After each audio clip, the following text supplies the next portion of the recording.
제가 말씀 준비하면서 한 개그맨이 생각났는데요. 지금은 개그맨 활동을 하지 않는데 한때 개그맨이었던 고명환이라는 분이 있습니다. 고명환이라는 분이 있는데 지금 요식업을 하고 있고 또 책을 쓰는 베스트셀러 작가가 됐고 그리고 전국을 돌아다니면서 강연하는 강사가 됐습니다. 이분이 저랑 나이가 동갑이더라고요. 근데 돈을 벌고 아파트를 장만하기 위해서 개그맨이 된 다음에 밤무대도 열심히 정말 하기 싫었대요. 그런데 돈을 벌고 집을 장만해야 된다는 그 일념하에 정말로 열심히 일을 했대요. 그래서 집도 장만하고 하는 중에 그런 생활이 계속되는 중에 이제 교통사고를 크게 당하게 됩니다. 교통사고를 크게 당하게 되는데 중환자실에 입원하고 그런데 의사 선생님으로부터 청천벽력과 같은 소식을 듣습니다. 3일을 못 넘길 것 같다. 죽음을 준비해 하셔야 되겠다. 이런 이야기를 들었대요. 그러니까 도저히 의학적으로는 당신이 살아날 수 있는 길이 없다. 죽음을 준비하셔서 마음을 이렇게 하셔라. 이제 이 얘기를 듣고 그렇게 치열하게 살아왔던 지난 세월이 이렇게 한순간에 지나가면서 내가 아파트를 산 것과 그렇게 잠도 못 자면서 그렇게 돈을 벌었던 게 이게 무슨 소용이냐. 이제 이런 생각을 하게 된 거예요. 그런데 이제 극적으로 살아났어요. 이게 기적이 가끔 일어나지 않습니까? 근데 이분이 크리스찬이더라고요. 그런 얘기는 하지 않는데 하나님께 많이 기도했겠죠. 어찌됐든 간에 이분이 극적으로 살아나서 이것이 자신의 인생의 터닝 포인트가 된 거예요. 교통사고는 좋은 일입니까? 나쁜 일입니까? 나쁜 일이죠. 그리고 사실은 안 당해야 되죠. 거기다가 시한부 선고까지 받는 거는 아주 안 좋은 일이 아니겠습니까? 그 안 당해본 사람은 잘 모르는데 안 듣는 게 낫겠죠. 그런데 교통사고는 그렇게 선하고 좋은 일은 아니지만 이 교통사고가 한 사람의 인생을 바꿔버렸어요. 그래서 2024년도인가 올해의 작가상을 받았어요. 그래서 그분이 쓴 책을 제가 다 읽어봤는데 잘 써요. 잘 썼더라고요. 자기가 그런 능력이 있는 걸, 자기에게 그런 탤런트가 있는 걸 몰랐대요. 근데 열심히 책을 보고 4,000권의 책을 봤대나? 그 이후로 그래서 열심히 책을 보고 자기 인생을 개척하기 시작하는데 교통사고라는 그 어려운 상황을 딱 경험하고 인생에 대해서 돌아보고 난 다음에 자기 나름대로 깨달음을 얻은 거예요. 내가 이제 뭘 하고 살아야 될까? 이런 생각을 하게 되면서 하나하나씩 발견하기 시작했어요. 그래서 이분은 답을 고전에서 찾았다 그래. 책에서 찾았다고 하는데 어쨌든 간에 교통사고라는 큰 어려움이 없었으면 자기의 인생을 이렇게 새롭게 살아갈 거라고는 생각을 못했다는 거예요. 저는 오늘 본문을 보면서 이 고명환이라는 사람이 떠올랐던 이유가 뭐냐 하면 재밌는 이야기가 나옵니다. 오늘 성경에 보면 우리 10장 지난 수요일 금요일 이렇게 살펴보지 않았습니까? 10장에 살펴보면 무슨 일이냐 하면 하나님이 사무엘을 통해서 사울에게 기름을 붓고 시작해요. 그래서 지도자로 삼았다고 얘기해요. 근데 사울이 그 내면에 그런 걸 잘 믿지는 못했던 것 같아요. 왜냐하면 갑자기 너 이스라엘의 지도자가 됐어. 그리고 하나님 너를 삼았어. 이런데 너무 엉뚱하잖아요. 왜냐하면 암나기들을 잃어버려가지고 그걸 찾으러 돌아다니다가 사무엘에게 왔는데 사무엘이 갑자기 이스라엘의 왕이다. 이렇게 이제 기름을 붓고 네가 이스라엘의 지도자로 하나님 세우셨다 이러니까 엉뚱하잖아요. 그런데 그거를 아셨던 하나님이 사무엘을 통해서 뭘 얘기하냐면 네가 돌아갈 때에 라헬의 묘실 앞에서 두 사람을 만나게 될 것인데 두 사람이 암나기를 찾았다고 얘기할 것이고 아버지가 너를 걱정한다고 이야기할 거다. 그래서 그 일이 일어나요. 그 다음에 다볼 상수리 나무 아래에 네가 가게 될 때 3명의 사람을 만나게 되는데 한 사람은 포도주 그 가족 부대를 짊어졌고 한 사람은 떡 3덩이를 가졌고 한 사람은 염소 새끼를 끌고 가는데 이 3사람이 너한테 문안을 할 거다. 그리고 떡 2덩이를 너한테 줄 거다. 근데 진짜 그런 일이 일어나요. 이게 뭐냐 하면 하나님이 너를 왕으로 세우셨다는 걸 증거로 보여주시는 거예요. 징조로 보여주시는데 진짜 그 일이 일어나고, 그 다음에 선지자 무리를 만나게 될 때 하나님의 영이 너에게 임해서 네가 예언을 하게 되고 네가 새 사람이 될 거다, 이렇게 얘기했는데 진짜 그것도 체험을 해요. 그러니까 말도 안 되는 일들이 일어나는데 마지막에 무슨 일이까지 일어났느냐? 이스라엘 백성들을 다 모았어요. 그래서 제비뽑기를 했어요. 제비뽑기를 했는데 로또에 당첨되는 것처럼 모든 백성 중에 누가 뽑혔어요? 사울이 왕으로 뽑혔어요. 그러니까 이런 것을 통해서 하나님이 완전히 왕으로 세우셨다는 게 딱 드러나지 않았습니까? 근데 사울이 오늘 본문 보면 뭐 하고 있었는지 아세요? 5절 말씀 볼까요? 5절 말씀 보면 마침 사울이 밭에서 소를 몰고 오다가 이르되 백성이 무슨 일로 오느냐? 그러니까 사울이 뭐 하고 있었냐면 밭에서 소를 몰고 있다가 온 거예요. 농사를 졌는지 목축을 했는지 밭에서 일하다가 그냥 온 거예요. 왕으로 분명히 하나님이 세우셨는데도 불구하고 아직 뭘 해야 될지를 모르는 상황이에요. 그럴 수도 있겠죠. 뭘 해야 될지 모르는데 어떤 계기를 통해서 사울이 정말 리더십을 딱 발휘하고 왕으로 딱 세워지냐 하면 오늘 암몬과의 전쟁 때문이에요. 암몬과의 전쟁이 사울이 자기가 무슨 일을 해야 되는지, 그리고 어떻게 이스라엘을 이끌어 가야 되는지 세워져 가게 됐어요. 저는 오늘 이 말씀을 쭉 보면서 사울은 준비도 안 돼 있고 자기가 왕으로 세웠다고 분명히 하나님께서 말씀하셨는데도 불구하고 자기는 스스로 이걸 잘 믿지를 못한 것 같아요. 그러니까 농사지로 돌아가고 뭐 이렇게 지금 하고 있는데 하나님이 세우셨으니까 어떻게 해요? 만들어가고 계세요. 하나님이 만들어가고 계시더라고요. 그래서 오늘 설교의 제목이 하나님께서 만들어 가신다예요.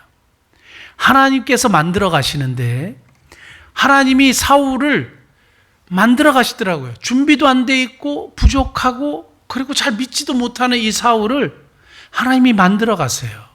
자, 하나님께서 만들어 가시는데 첫 번째, 어려움, 고난.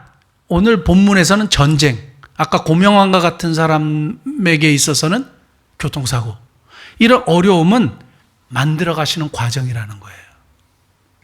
만들어 가시는 과정이라는 거예요. 뭐 전쟁이 안 일어났으면 더 좋았겠죠.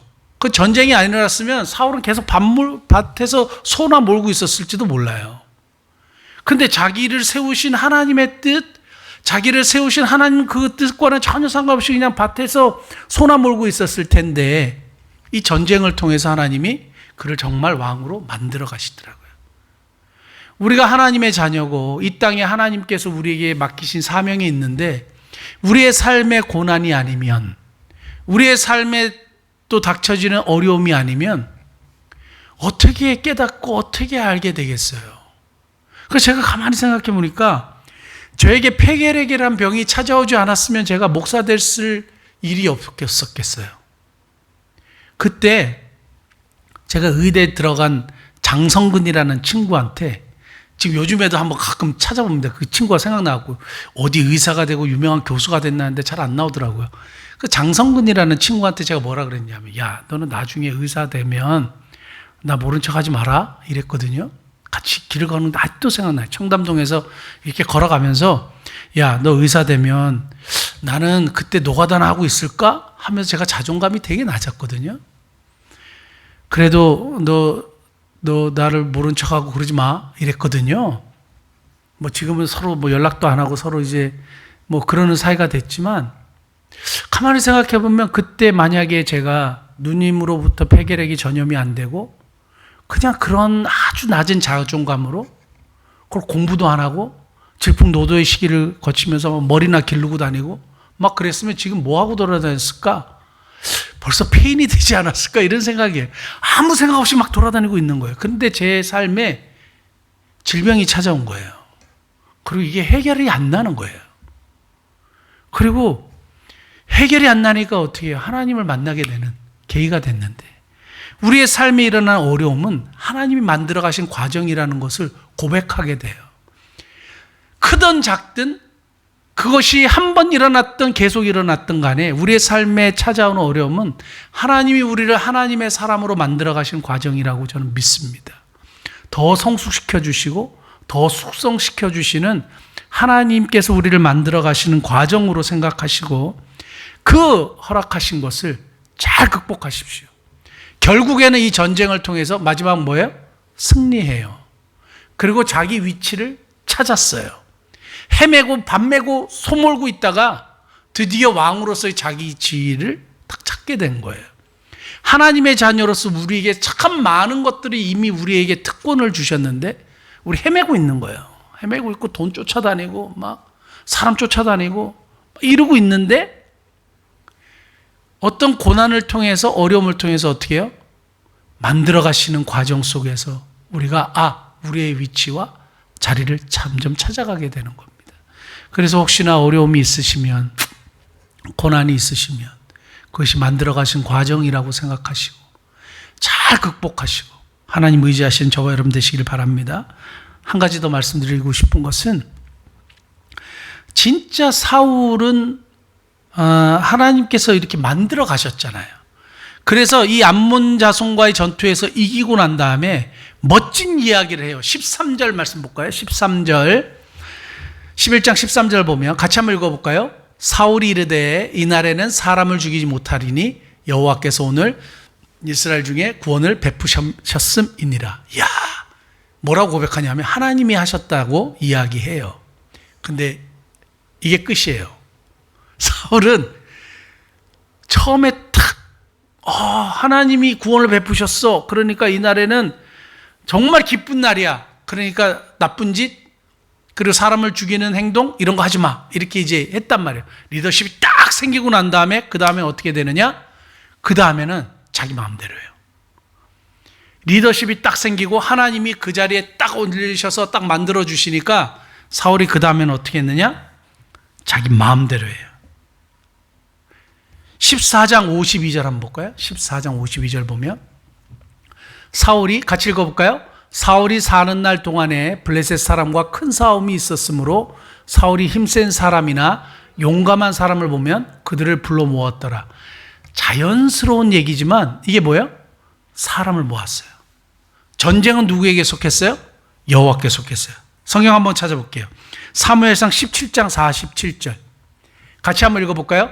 또 여호와의 구원하심이 칼과 창에 있지 아니함을 이 무리에게 알게 하리라. 전쟁은 여호와께 속한 것인즉 그가 너희를 우리 손에 넘기시리라. 이게 누구 고백인지 아세요? 이게 다윗의 고백이에요. 다윗은 어린 시절에서부터 사울과의 고백이 달라요. 사울은 전쟁에 이기기 위해서 어떻게 해요? 사람을 불러 모았어요. 다윗은 전쟁이 하나님께 속해 있음을 알았어요. 그러니까 진짜 비극은 뭐냐 하면 하나님이 만들어 가심을 깨닫지 못하는 거예요. 하나님이 만들어 가시는데 어려움을 통해서 전쟁을 통해서 만들어 가시는데 하나님이 만들어 가시는 것을 깨닫지 못하는 것은 비극이라는 거예요. 진짜 그래서 사울을 하나님이 버리십니다. 그래서 오늘 말씀을 제가 쭉 보면서 다윗을 하나님이 선택하시잖아요. 왜 선택하세요? 다윗은 주권이 하나님께 있음을 확실하게 믿었던 사람이에요. 사울은 자기였어요. 그리고 자기 힘으로, 자기 능력으로, 자기가 원하는 대로, 자기가 바라는 대로 나라를 이끌어 가려고 했어요. 그런데 결국에는 죽게 되죠. 나중에는 죽습니다. 그런데 하나님께서 사울 대신에 선택한 다윗의 고백을 한 번만 더 보겠습니다.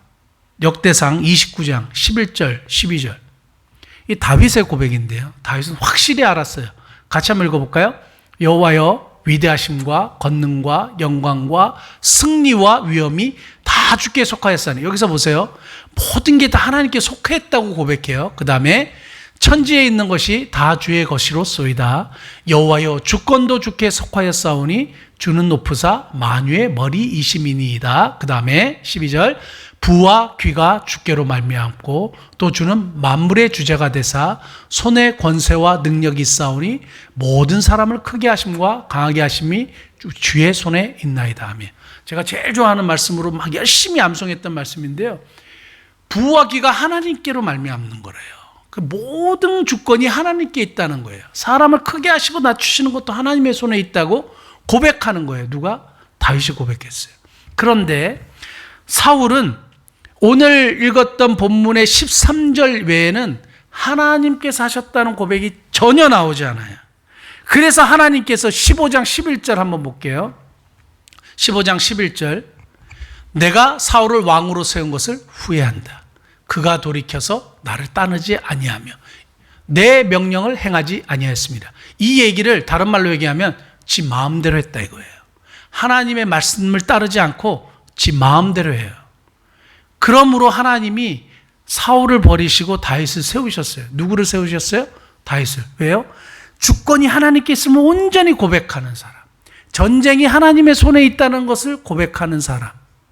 내 인생의 주권도 누구에게 있어요? 하나님께 있다고 고백하는 사람을 통해서 하나님은 하나님 일을 하시는데, 지금 모든 고난을 통해서 우리를 만들어 가시는 분도 하나님이시고, 우리를 이끌어 가시는 분도 하나님이시고, 내 자녀를 책임질 수 있는 분도 하나님이시고, 나의 삶과 나의 가정과 우리 교회의 모든 것을 이끌어 가시는 분도 하나님이신데, 그것을 우리가 확실하게 믿고 깨닫고 삶으로 고백해야 돼요. 제가 사람을 만나면서 확실하게 아는 거 하나 있어요. 그게 뭐냐면 다 알아요. 하나님이 주권을 갖고 계시대요. 다 아는데요, 그렇게는 살지 않아요. 그러니까 다윗은 그렇게 믿었고 그렇게 확신했고 그렇게 살았어요. 그런데 사울도 알았던 것 같아요. 그런데 그렇게 살지 않았어요. 지 마음대로 했어요. 처음에는 여호와께 그래요. 그리고 제사도 드려요. 그런데 지 마음대로 드려요. 그러니까 여호와라는 의식은 있는데 지 마음대로 하니까 하나님이 결국엔 그를 쓰시지 못하는 겁니다. 우리의 인생을 만들어 가시는 주권이 하나님께 있습니다.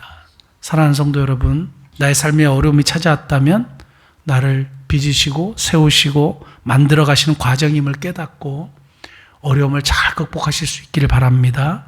또 행여나 하나님이 주권자이신 걸 이미 알고 있지만 정말 삶으로 내가 고백하고 있는가? 한번 돌아보시고, 정말 역사의 주관자시고 나를 만들어 가시는 분이 하나님이심을 내가 오늘 이 저녁에 다시 고백하기를 원합니다 하고 기도하는 저와 여러분 되시기를 축복합니다. 기도하시겠습니다.